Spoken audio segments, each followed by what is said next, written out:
Aleluia. Atos dos Apóstolos, capítulo de número 2, versículos de número 1, 2 e 3. E cumprindo-se o dia de Pentecostes,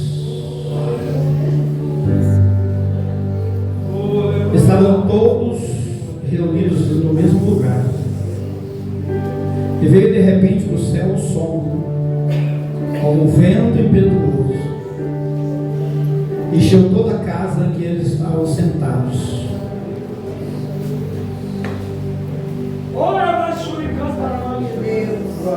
Encheu toda a casa em que eles estavam sentados. Pode tomar assento.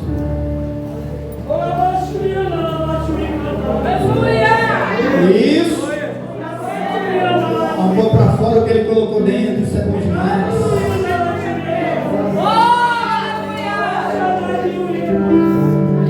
Sim, Deus. Chora, a Bíblia diz que ora línguas, ora bem. É uma oração que a Bíblia diz que ela é boa. É oração em línguas. Só quem tem interpretação de línguas sabe que está orando em línguas. Então eu posso orar em línguas e ter a interpretação. Sabe uma tecla SAP? Então quando eu estou falando em línguas, o meu espírito pode interpretar para mim o que eu estou falando em línguas.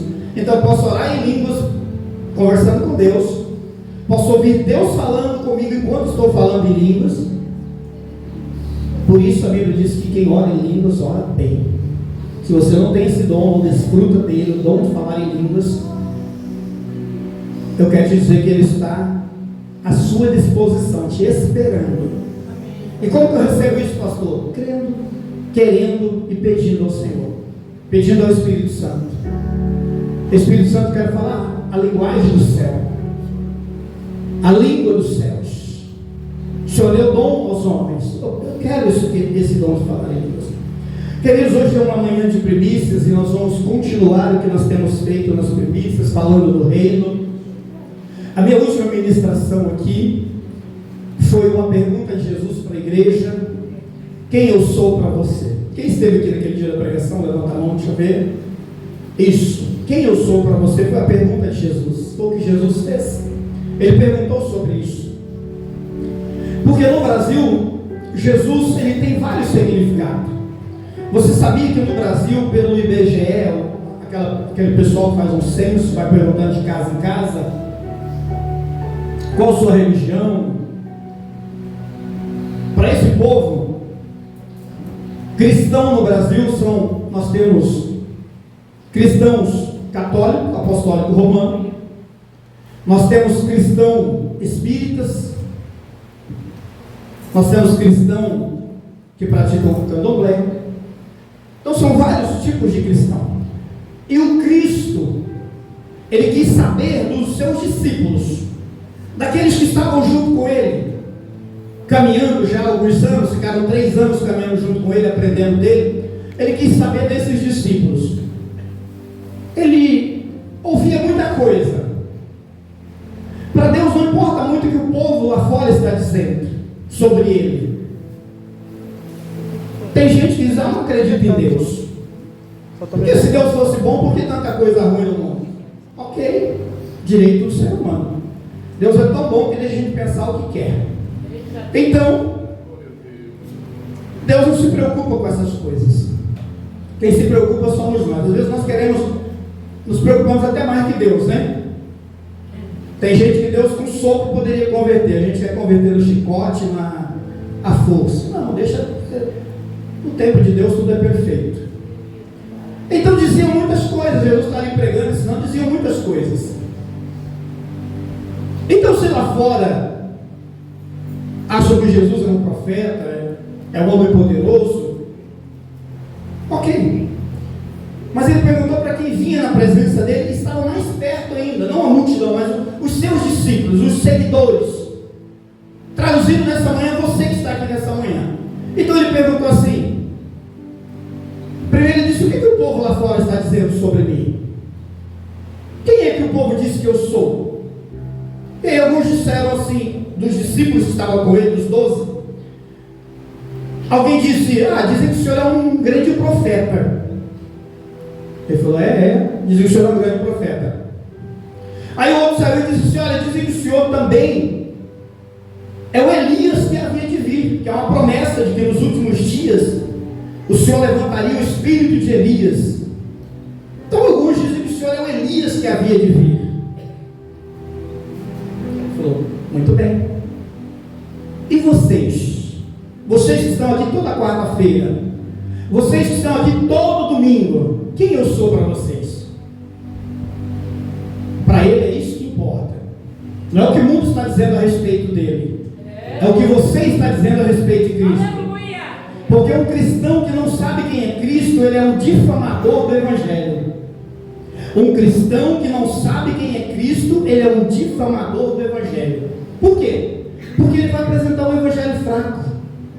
Ele vai apresentar um Deus pequeno.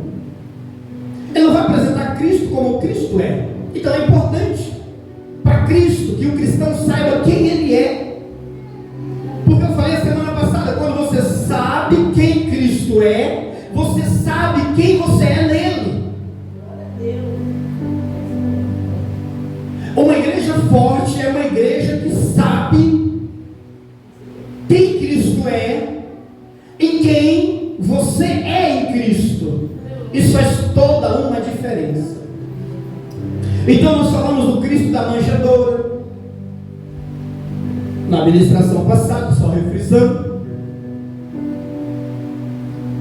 Nós falamos do Cristo do Calvário. O Cristo da manjedoura, ele sai da manjedoura uma vez por ano. Uma vez por ano ele está na manjedoura, na casa dos cristãos católicos, apostólicos, romanos. Eles fazem um presépio, colocam o Cristo da manjedoura e eles desfrutam do Cristo da manjedoura.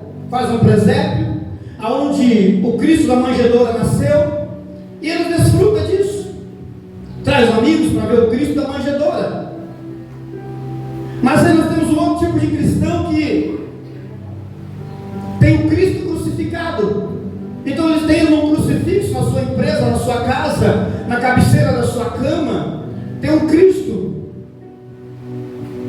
Já cantava um cantor que dizia, não creio num Cristo vencido, rosto de amargura, semblante de dor.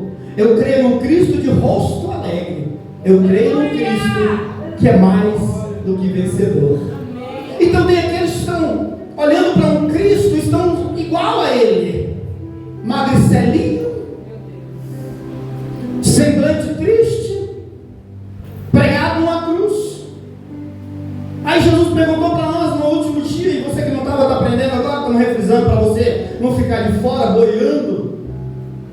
Então tem o Cristo do Calvário, da cruz. Alguns colocam ele no pescoço, vão para motéis com as suas amantes, trazem suas esposas, em cima do seu Cristo no pescoço. Um Cristo de ouro, pregado num crucifixo. Quem é Cristo? Quem é Jesus para você? Aí outros já estão um pouquinho mais avançados, mas ainda estão adorando o Cristo morto. Eu falei aqui domingo passado, Maria, não sei se foi domingo passado ou outro dia que eu peguei. Maria, por que choras? Maria, por que você está me procurando entre os mortos? No Espiritismo tem um Cristo morto. Por que me procuras entre os mortos? Pois vivo eu estou. Então tem o Cristo da manjedoura, tem o Cristo da cruz do Calvário, tem o Cristo que ainda está morto no sepulcro. Ah, mas tem um Cristo que ressuscitou ao terceiro dia. Aleluia! Andou na terra durante 40 dias, depois de morto. Está registrado na Bíblia. Está lá na Bíblia. Apareceu aproximadamente a 500 irmãos, mostrando provas vivas de que ele era Cristo, o Cristo ressurreto. Para Tomé ele mostrou as mãos e disse, olha aqui, coloca o seu dedo aqui, ô Tomé. Tu disse que só acreditava vendo, põe a mão aqui. Vá um conselho para você, é pecado? Não sei te dizer se é pecado. Mas quem pede sinal para Deus, Deus me dá um sinal. Me dê um sinal. Eu tenho uma resposta para você nessa noite. Quando você conhece o Deus da Bíblia, você vai aprender que sinais são para incrédulos. Crente não precisa de sinal nenhum, crente vive pela fé, não é pelo que vê. Sinais são para incrédulo. Não sei o que aconteceu na sua vida, talvez esteja como Gideão. O tempo era difícil, os inimigos vinham e roubavam tudo. Vitória de jeito nenhum. Quando eles pensavam que ia tomar posse da vitória, o inimigo levava embora. Eles plantavam, o inimigo esperava, porque o inimigo tem uma virtude que os crentes não têm: paciência. Até parece que ele tem o Espírito Santo. Por quê? Parece, eu não disse que ele tem. Porque paciência deveria ser fruto do Espírito na vida de um cristão, mas muito não tem. Mas o inimigo tem paciência. Então, pacientemente, o inimigo esperava eles plantar. Eles iam lá, preparavam a terra, trabalhavam, derramavam suor, plantava, semeava sobre a terra, cuidava, espantava as aves para não comer a plantação. E o inimigo tranquilo: eu espero. Aí a colheita estava bonita. A hora que eles vinham para colher, o inimigo vinha e roubava tudo.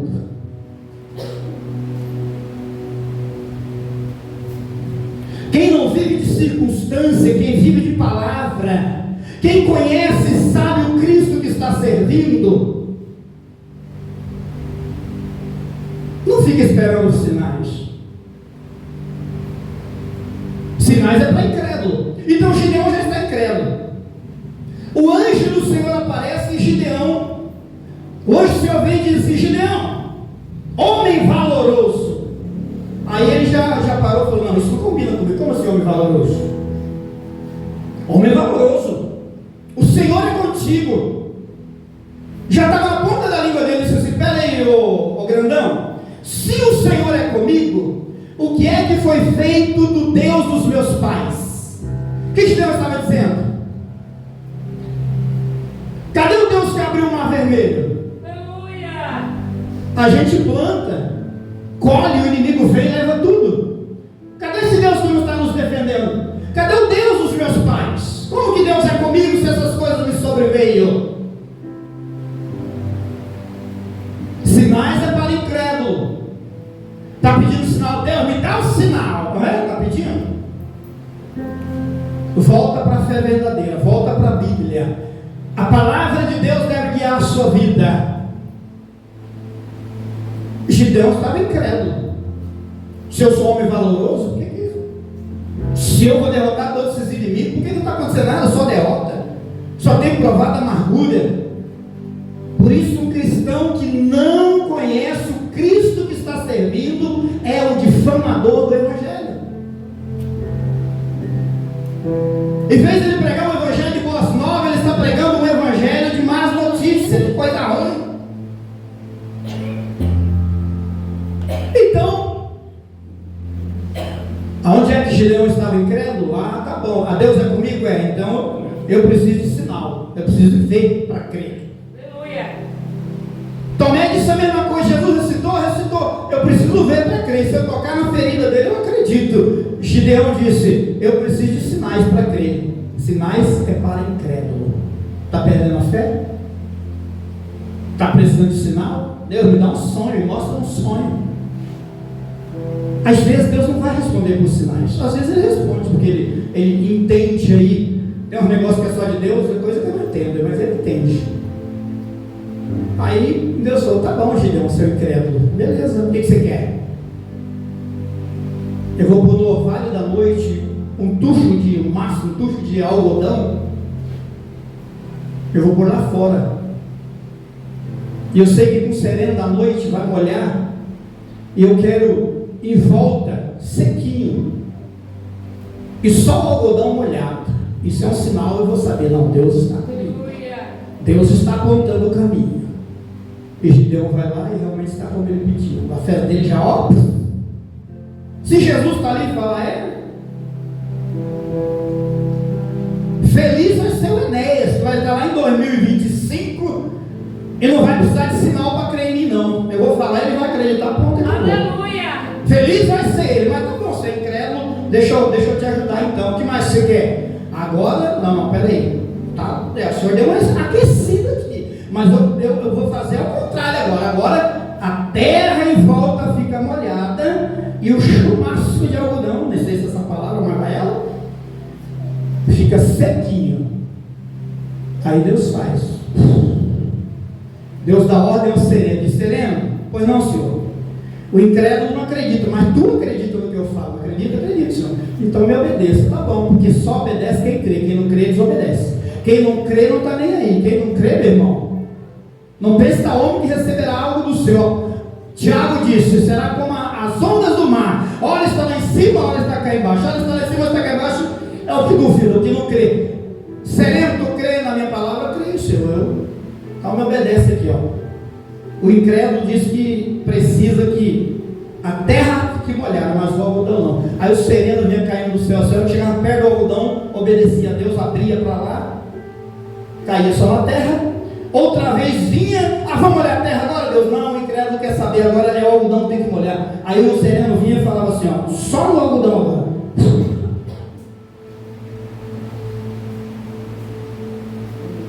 O que Deus está desenhando para nós aqui nessa manhã?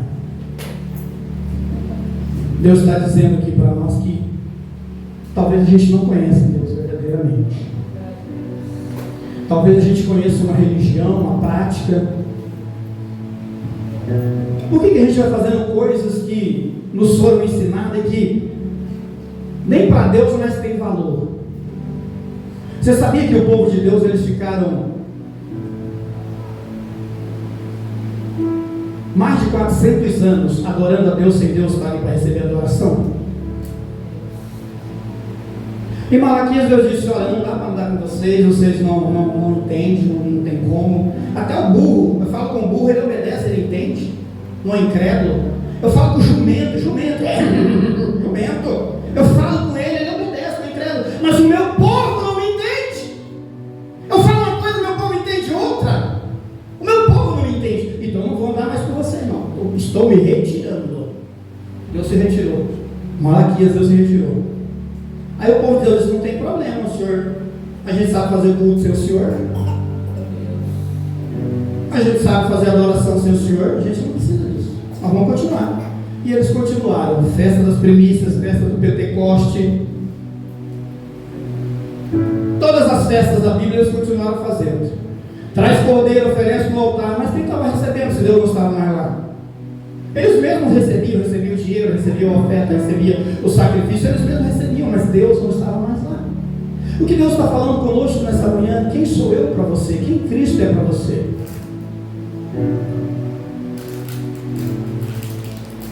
Você sabia que a palavra cristão não existia na Bíblia?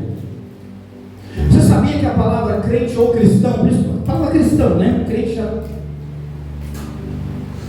Principalmente no Novo Testamento, a palavra cristão, ela surgiu depois de Cristo. E por que é importante a pergunta de Jesus? Quem eu sou para você? Então todos olhavam para Cristo e via quem era Cristo. Cristo fazia, os seus discípulos caminhavam junto. Cristo morre, sai do sepulcro, ressuscita ao terceiro dia, sobe aos céus.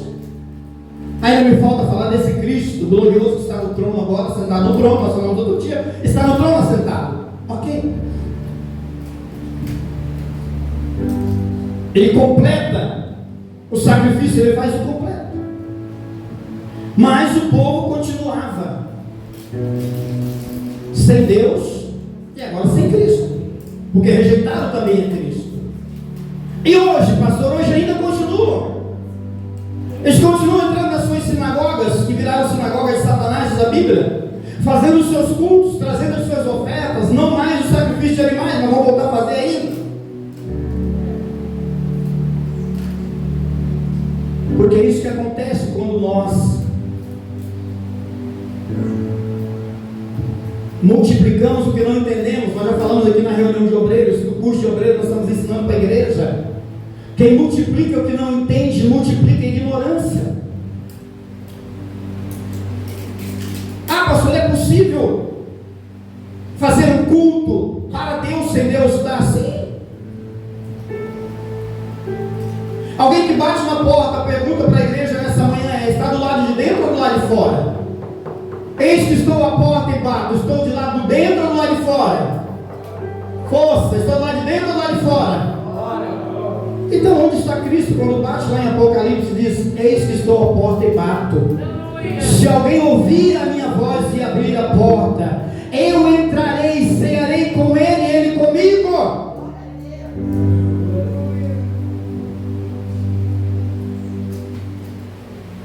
Voltemos lá, a palavra cristão. Cristo morre, senta à destra do Pai e ele vai de onde reina e governa todas as coisas. Os discípulos eram chamados a seita dos nazarenos, porque Jesus veio de Nazaré, a seita dos nazarenos. Não era igreja A, B ou C, era a seita dos nazarenos. Mas chegaram em certo lugar, não me falha a memória, em Antioquia, em uma cidade. A Bíblia diz: ali os discípulos foram chamados de cristãos. Glória a Deus. E aí vai falar com a gente, continuar falando com a gente que está aqui nessa manhã sentado. E por que chamaram aquele grupo de pessoas de cristãos? A Bíblia diz: chamaram de cristão porque eles eram iguais a Cristo. Aleluia! Eu posso continuar fazendo perguntas, interrogações nessa noite. Quem é Cristo para você nesta manhã, já no seu dia? Quem é Cristo para você? Já descobriu nessa manhã que não está na manjedoura, não está na cruz, não está no túmulo, e sim está sentado no trono de Deus, à destra do Pai, de onde governa todas as coisas. Já melhoramos, crescemos no conhecimento dessa manhã acerca de quem Ele é. Mas verdadeiramente você crê nesse Cristo? Aleluia. As pessoas têm visto em você esse Cristo cristão, elas têm olhado para você e têm dito: essa pessoa é um cristão. Por que um cristão? Porque Cristo não mente, então essa pessoa não mente, ela é um cristão. Cristo é amoroso, essa pessoa é amorosa. Cristo é perdoador, essa pessoa é perdoadora. Cristo é doador, essa pessoa é doadora. Isso é a palavra cristão. Nós somos as primícias, os cristãos são a primeira parte da primícia da terra. Nós somos os primeiros da terra, chamado cristão, somos nós.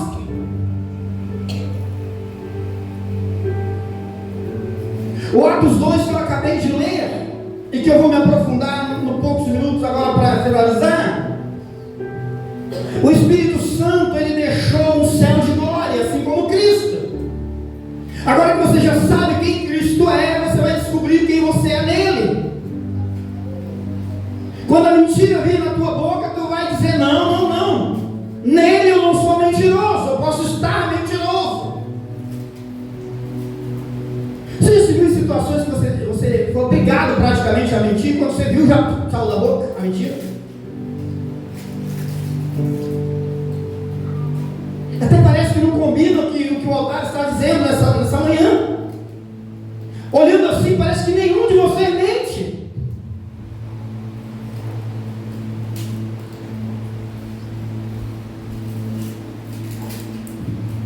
E é por isso que há uma dificuldade tão grande de entendermos quem é o Espírito Santo. Fecho aqui, coloco uma vírgula aqui, falando sobre Jesus, e vou falar um pouco sobre o Espírito Santo. É por isso que a igreja está tão distante do Espírito Santo. Parabéns para você que tem a ousadia de dizer: Espírito Santo, meu amigo. Eu não tenho ainda essa ousadia. Estou orando, estou perseguindo, estou me esforçando, estou me afinando com o reino para chegar nesse nível. Mas se eu disser que o Espírito Santo é mais meu amigo do que a Thalita, eu sou hipócrita hoje nessa manhã. Lá em casa eu digo assim para os meus filhos, eu digo: olha, de todos os meus pecados, pensa num pecado feio, pensa num pecado, pecado cabeludo, já ouviu falar deles? Pecado feio. É sabido da igreja que o diabo conhece esses pecados e Deus conhece esses pecados. Porque às vezes a gente pensa assim: Deus me perdoa, o Senhor vê tudo, o Senhor está vendo o meu pecado. Sim, Deus vai perdoar. Se você deixar isso e não praticar mais, Deus vai perdoar. Só que o diabo também está vendo. Só que o diabo não dá para você falar assim: diabo, você está vendo os meus pecados, você me perdoa, tá bom? Pensa num capeta feio de chifre, tridente, dando gargalhadas, sabe de nada, inocente. É tudo que eu quero. Guarde isso no seu coração a partir de hoje. Todo pecado Deus vê e todo pecado o diabo vê. E lá em casa eu digo assim: olha, os meus pecados mais terríveis Deus conhece, o diabo conhece e a Thalita conhece. Eu não tenho um segredo que a minha esposa não saiba.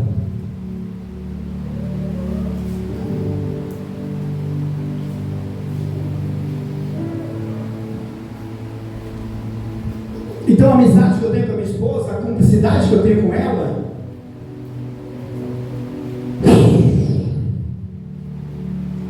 eu acho que seria hipocrisia dizer para o Espírito Santo, meu amigo, porque eu passo mais tempo com a Thalita do que com o Espírito Santo, embora ele mora dentro de mim.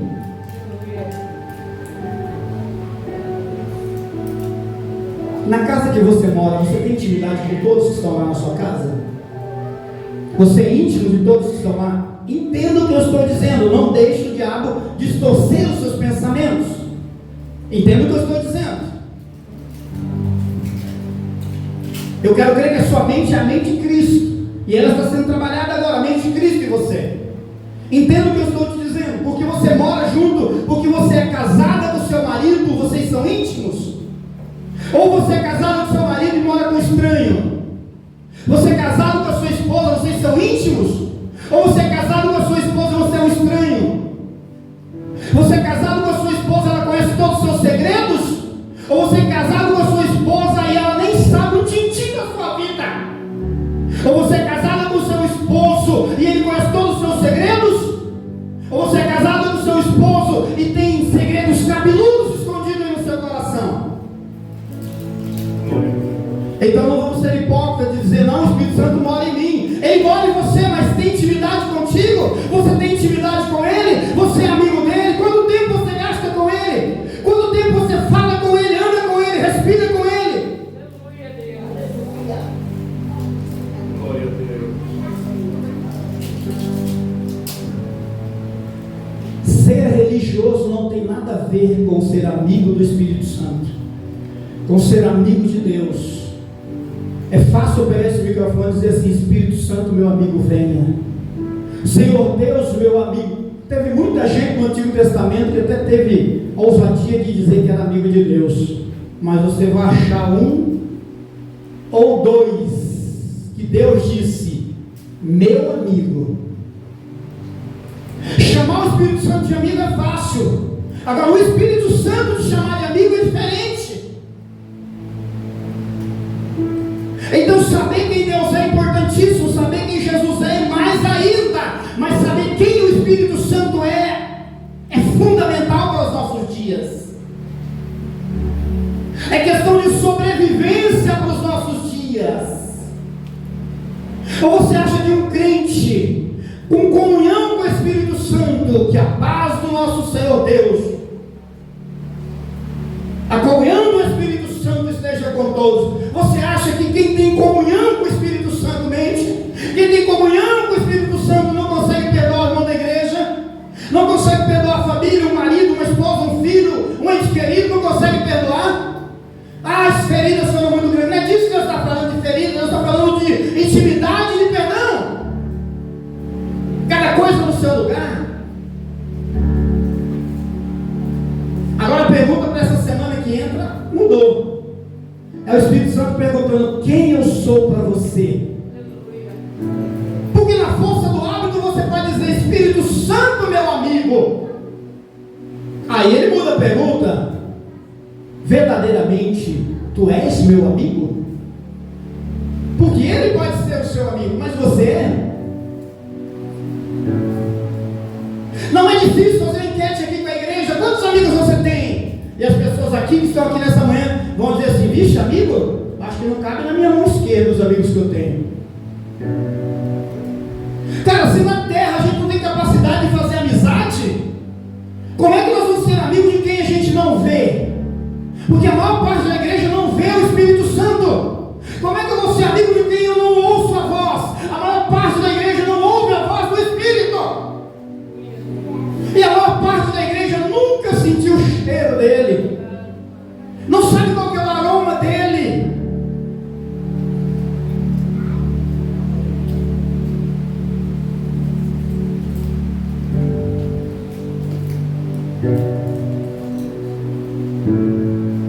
Queridos, ele deixou um céu de glória.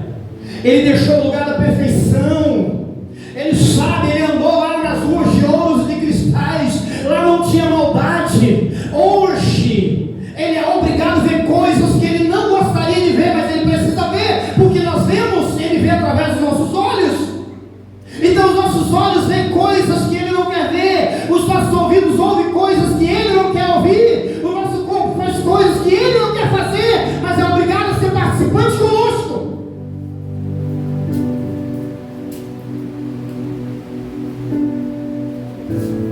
Ou você está crendo em espiritismo agora? Que o Espírito Santo vem e te incorpora na hora do culto, você fica cheio do Espírito Santo, aí o Espírito Santo sai do seu corpo, você vai embora, faz o que você quiser, aí você olha, o Espírito Santo vem e incorpora em você de novo, aí você vai pecar no escondido, o Espírito Santo vai pecar agora, beleza, peraí, deixa eu sair aqui. Fechar os meus olhos, tá? E aí você peca lá, aí acabou de pecar, se arrepende, o Espírito Santo vem e volta e entra em você, não! Ou você acha que ele dá gemidos inexprimíveis por você? É quando? É quando o pecado já tomou conta de você e ele está junto. E ele não é participante de pecado, mas ele precisa sentir a dor do pecado para poder interceder com gemidos inexprimíveis ao Pai.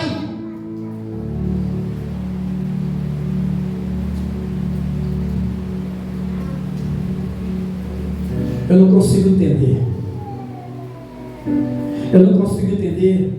Nós temos cristãos, temos o Espírito Santo na nossa vida e sermos tão ruins como nós somos.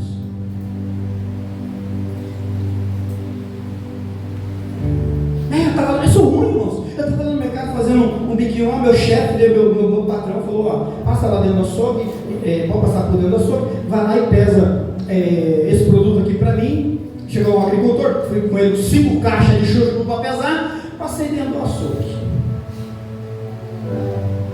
E olha que eu estou todo açougueando.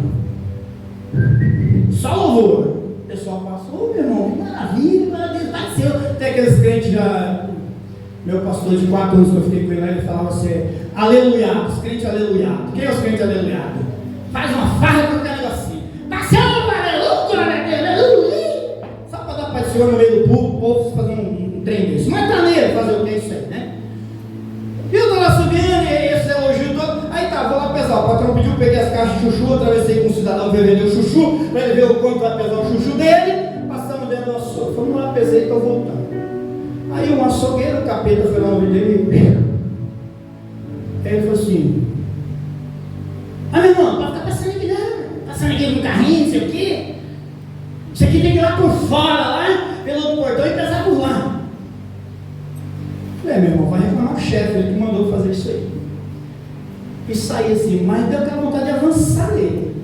Eu estava com vontade de avançar. Não, eu já falei aquela coisa, se eu dar um chutezinho aqui, vai quase uns 2 metros, eu acerto o queixo, não tranquilo. Vem cá.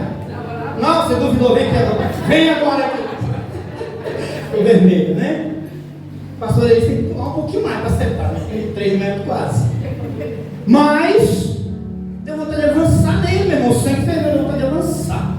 Mas tudo bem, fui embora. Quero trabalhar com o meu Senhor. Tá. No outro dia, passou 2, 3 dias, o cara traz chuchu de novo. E vai eu lá pesar o chuchu junto com o cara. Daí eu já sabia, o ignorante estava lá, eu já sabia. Chamei o líder do açougue, quem manda no negócio. Vem cá, querido. Me conhece há 1000 anos. Aí veio e falei, querido, é o seguinte, o chefe, sabe o chefe, tá ali lá de cima assim. O chefe falou, olha, passa por dentro do açougue, é mais rápido, precisa lá por fora, pesa rápido, né? Era para eu fazer, o chefe era fazer aquilo, eu estou lá cobrindo o chefe. Então, ele mandou passar aqui e pesar. Só que eu passei aqui outro dia, o seu açougueiro aqui lá, né? O seu outro lado lá. O cara me esculhambou aqui, de vontade de avançar nele. Você sabe que eu sou pastor, sabe? Não, cara, não posso avançar no cara, então vamos evitar problema. Falou, meu pastor, passa tranquilo aqui, rapaz, não tem problema não, vai passar.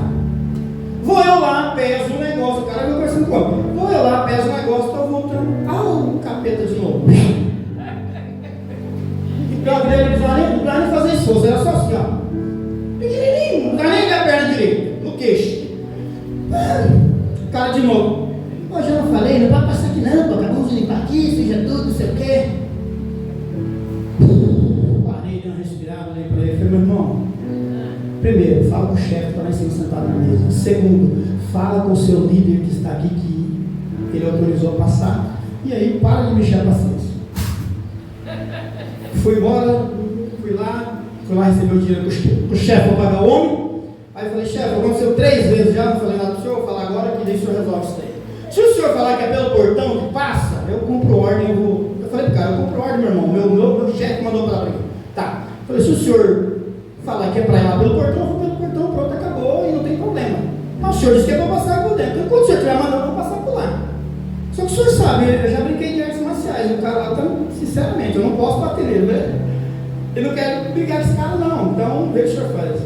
Ele falou, é muito cacique para pouco índio, né? Eu falei, exatamente, chefe. Então vê lá, pode passar lá, porque é isso aí para pegar. Resultado, meus irmãos, um negocinho desse eu queria avançar nele, irmãos.